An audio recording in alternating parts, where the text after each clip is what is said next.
How does the world of art and literature portray just about almost anything in such a perfect angle, positioning the limelight so impeccably that even the most terrible and wicked of things can be so devilishly romanticized, as to which we are blinded by delusions and fantasies, an illusion of poetic acts of immorality in which we are so overwhelmed by the sort of Homeric picturesque that one does not care how it is delivered, as long as it is delivered beautifully.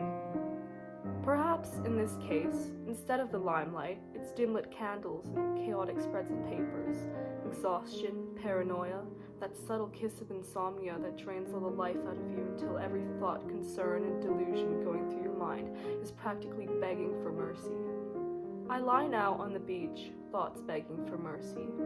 Quite a few of the many sleepless nights I've faced went very similar to this. The beach I lie on is not what most are familiar with. There is no laughter of children, hordes of gossipy girls, nor married couples bickering over whose martini was whose.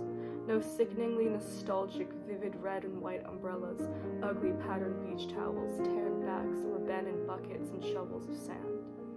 I dreaded the beach during the day, for it was at night when you could truly see it for what it was, to drown yourself in its solitude of deep heaps of waves. The waves, they are as if the shore and the tide were playing a game of tug-of-war with a giant deep blue blanket of an ocean, never quite meeting in the middle. I lay on the sand, the sound of the sea surrounding me completely. My fingers run through the fine grains of forgotten childhood memories and shipwrecks.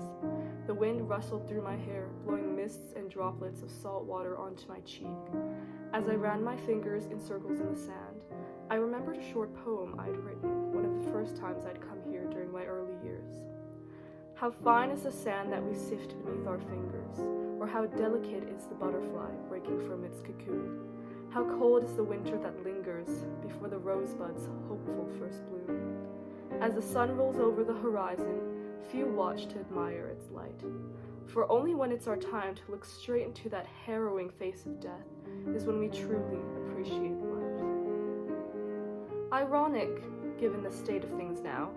I didn't know it at the time, but this poem would come back and haunt me for the rest of my life. For a second, I wondered how bizarre it must have been to any passerbys to see a fully clothed man lying on the beach in a suit and tie, shoes and all. I had ruined a good deal of suits during college doing this, and it seems certain that I never really learned. There's something so poetic about embracing pure solitude without a single care of the superficial. My college years had been very memorable and dear to me, yet very unfortunate all at once. Forgive me for the oddities and almost comedically ludicrous things I am to tell you, for it is my greatest displeasure to have to admit to partaking in such casualties.